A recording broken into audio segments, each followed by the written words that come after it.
Hi, welcome to Actualol. I'm Jon Purkis.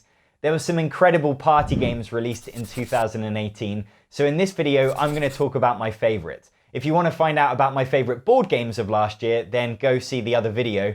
And if you want to buy any of the games in this video, there are links in the description below. And number 10 is Shadows Amsterdam. This is a team game where one player on each team is trying to communicate to the rest of their team which location to visit on this board by using art cards. So if you think Dixit or Mysterium, you've got these wonderfully illustrated cards, and all they can do is communicate by giving them cards, and they then have to look at these and sort of work out, oh, which location do they mean on the board that we should then go visit?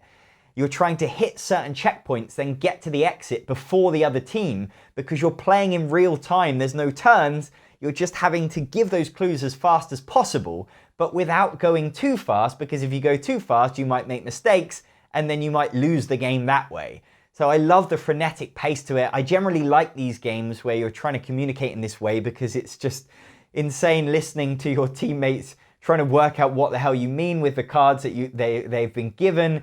And they often think you're a complete weirdo, depending on what cards you've given and what you actually meant. The fact that it has this real-time element that just makes things really tense while you can see the other team getting ahead of you, so suddenly you have to rush your decisions.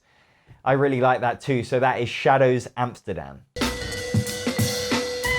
Tags is a team game where you're trying to come up with words that fit certain categories against the timer, so it feels kind of like a TV quiz show, very simple in its conceit, and it reminds me of more classic party games that you might have played in the 80s and 90s, but with some modern twists that make it as an interesting party game that I would still want to play today, and definitely one that you could play with people at Christmas. You've got this grid of letters, so at the top you've got 5 letters, and then down the side you've got categories that you're trying to meet, so you've got maybe things that cost $1 or less, or films or clothes. It will change every different time you play the game, and you are at pace trying to come up with a film that begins with L, or some clothes that begin with L, or maybe clothes that begin with F.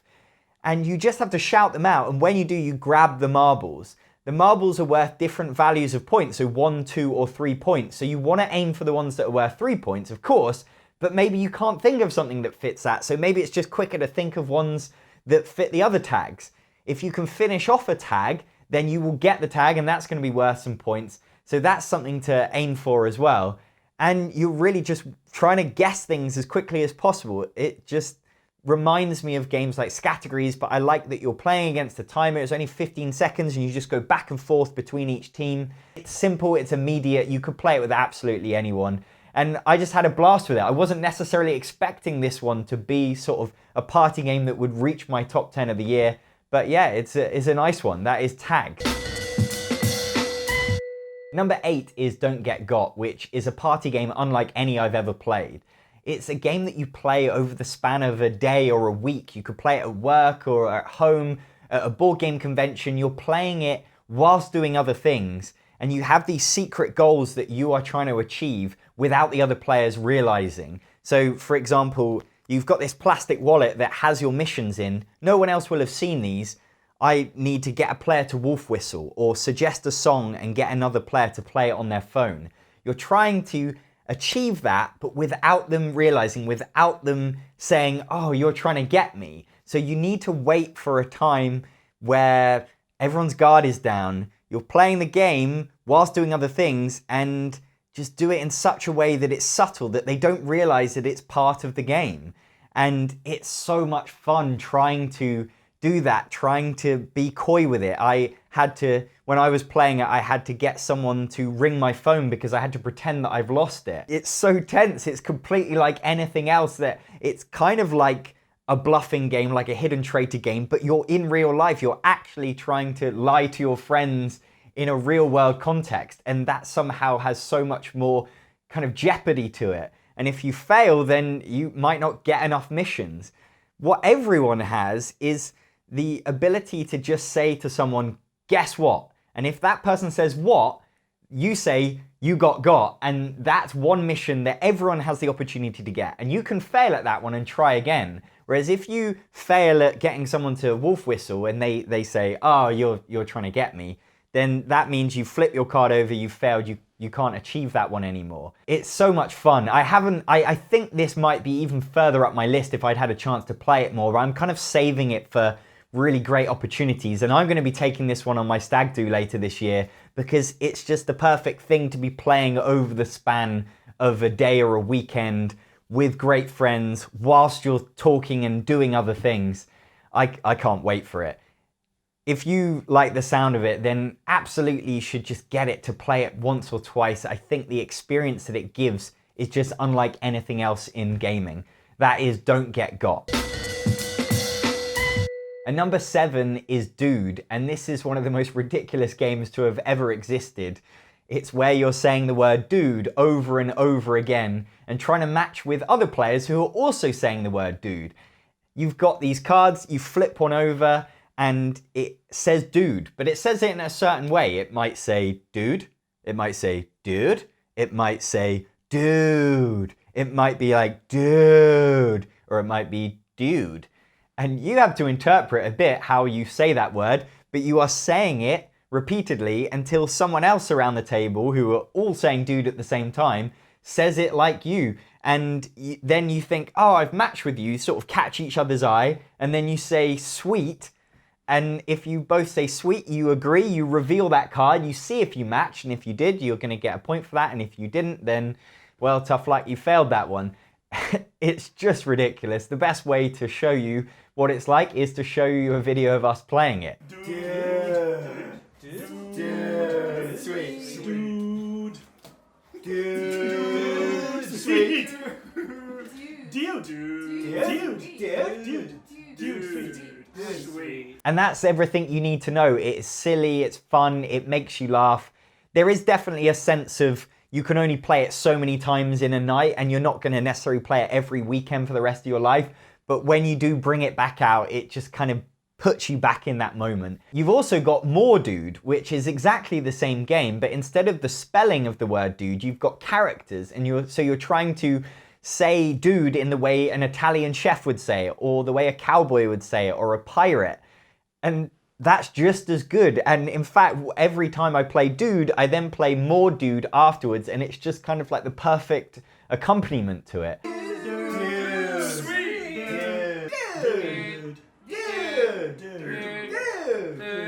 I would highly recommend both of these games if you like the sound of them. If you want a game that is happy salmon, but you can sit around the table and say stupid stuff for 3 minutes instead of high-fiving each other. And in fact, they're just both brilliant party games. So that is Dude and More Dude. And number 6 is Trapwords. This one feels like an old party game, Taboo, but with a brilliant modern twist that just makes the game completely different. You have to get your teammates to guess a word. Something simple like lettuce. You're playing against a timer and you would just start describing lettuce. Except if you say certain words, the round is immediately over, you've hit a trap word, and you've lost that round, you won't get any points.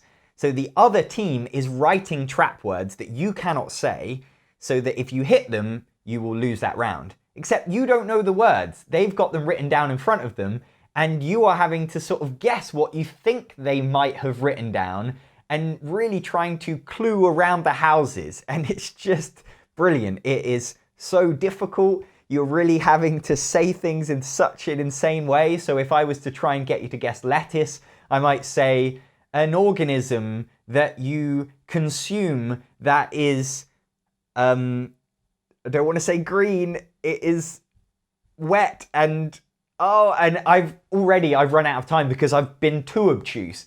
And sometimes you might be like, just go straight for it. Just say the word that they can only write down so many trap words, and so they might not write down the most obvious thing like salad or vegetable because they think, well, you're definitely not going to say that because of course that would be a trap word. So there's this interesting double think to it. So as the clue giver, you're just lost, but getting around the houses and getting there without hitting the trap words feels amazing. As the team thinking of the trap words, it's really interesting trying to think of the right things. Do you focus on one specific topic? Like you could just write down vegetable, salad, plant, food, or you could go with the color, or you could go with something that it's completely different. You can kind of try and cut them off at different paths. There's a real strategy to the words you think of, and it has no real downtime because you are both thinking for the other team at the same time, and then the teams just take it in turns to do their clue giving. As you play through rounds, if a team wins, they are going to move closer into this dungeon, which means that they're going to face more trap words, but they're also going to get closer to the beast at the end that they then have to defeat to win the game.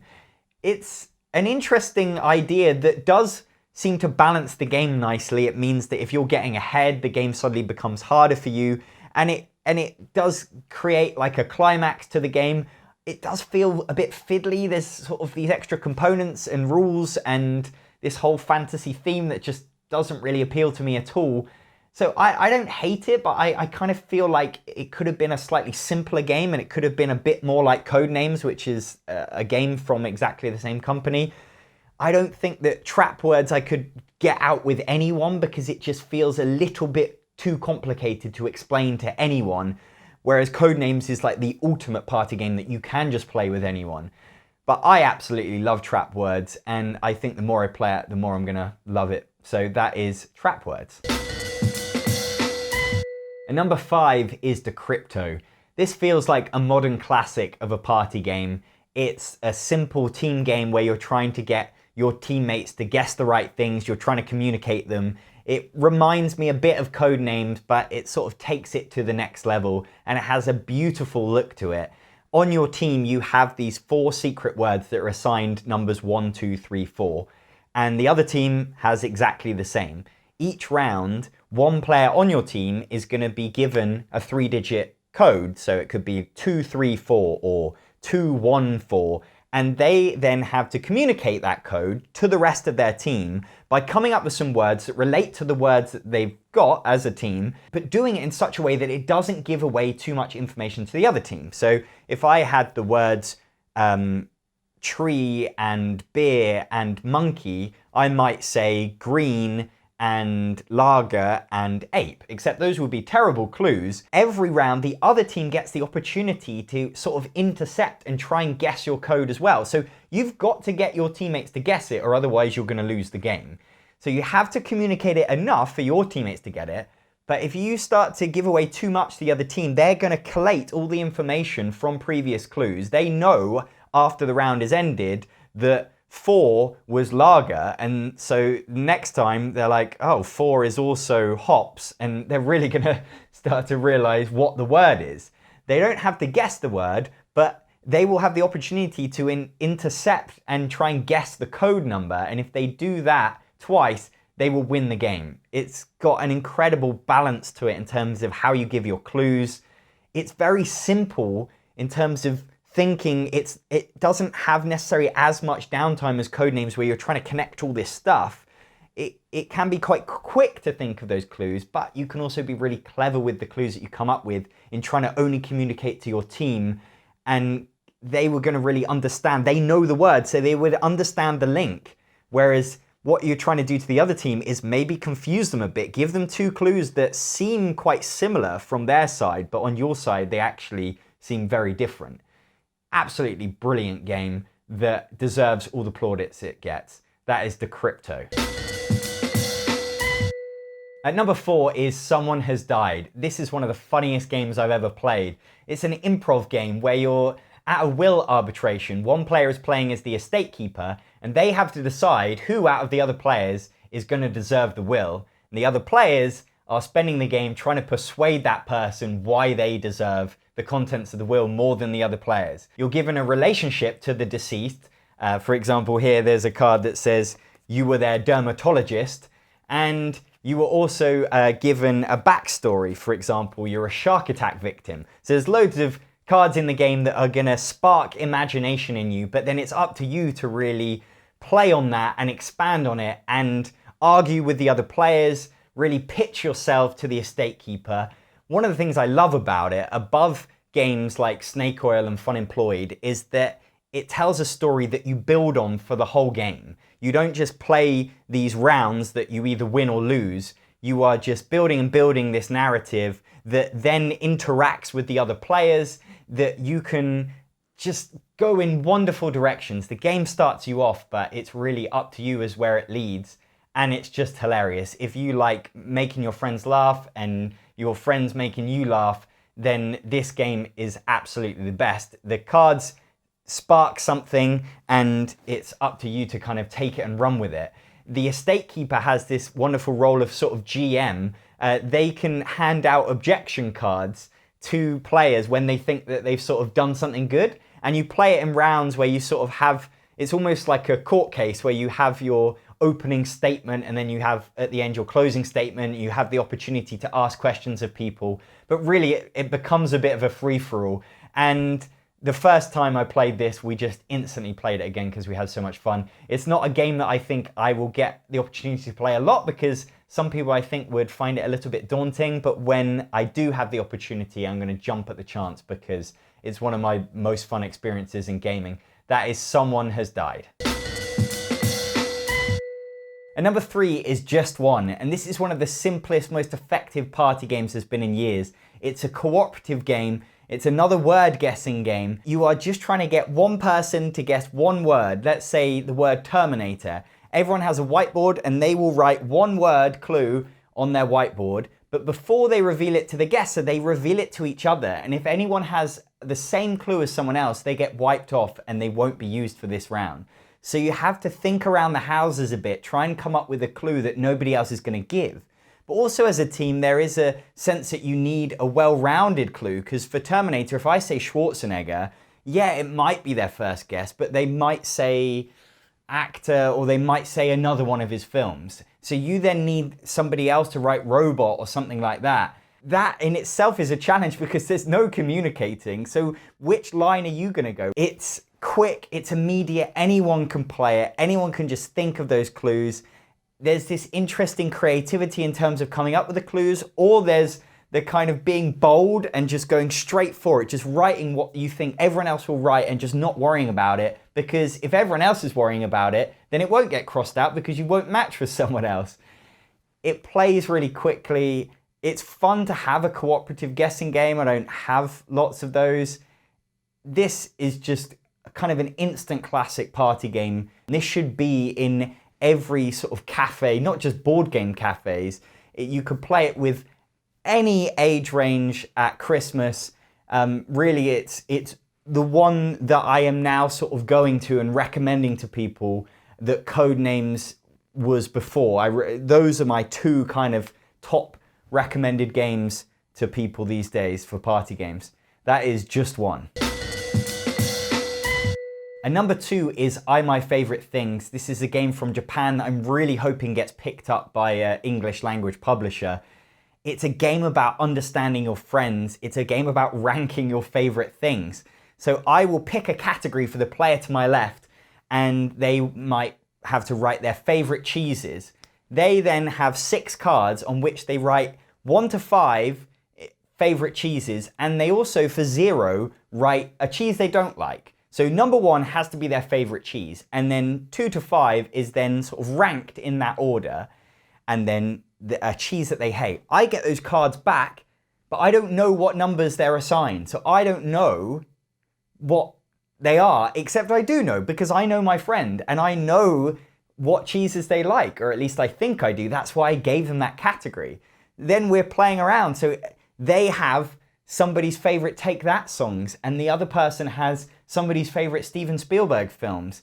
And you are then playing quite a simple trick-taking game where you're just trying to win tricks with the understanding of what you think those cards will be, what numbers. 1 is going to be anything, except if somebody plays a 1, that can be trumped by a 0. So if you know that they hate Stilton cheese, then you can save that 0 when you think that somebody's played Back for Good over there, and that's definitely their favorite Take That song.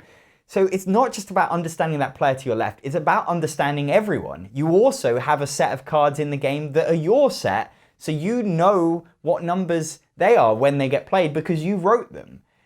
Every time you play the game, you'll come up with new interesting categories. I've done it with ranking friends, obviously loads of different food-related things. And then you can twist it, you can play it with your least favorite of something and rank it in that order. It's such a brilliant game for creating laughter, for getting you discussing, for learning about your friends, but also it's the best game I've ever played of trying to understand your friends. And it's great for playing with people that are not your friends. Just pick a slightly more obvious category. Pick something that you think you would know about almost anyone. And then of course you're learning about each other whilst you play. So it's a great icebreaker as well. This is just one of the best party games there is. And if you like the sound of it, you should absolutely try and get hold of it and play it yourself. That is My Favorite Things.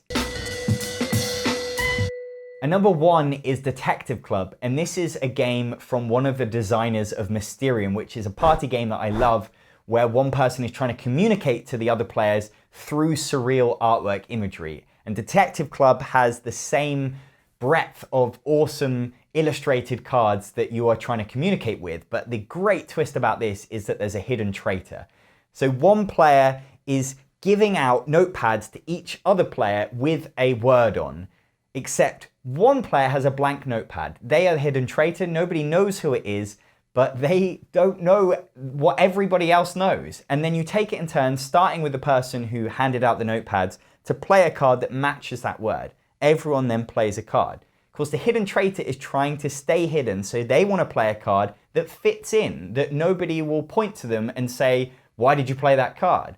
So they're having to look at the cards that have been played before them and try and find a link between them. But of course, these cards are so complicated that what is the link? They're also weird and different. And then it comes round, that player plays a second card, you'll play 2 cards.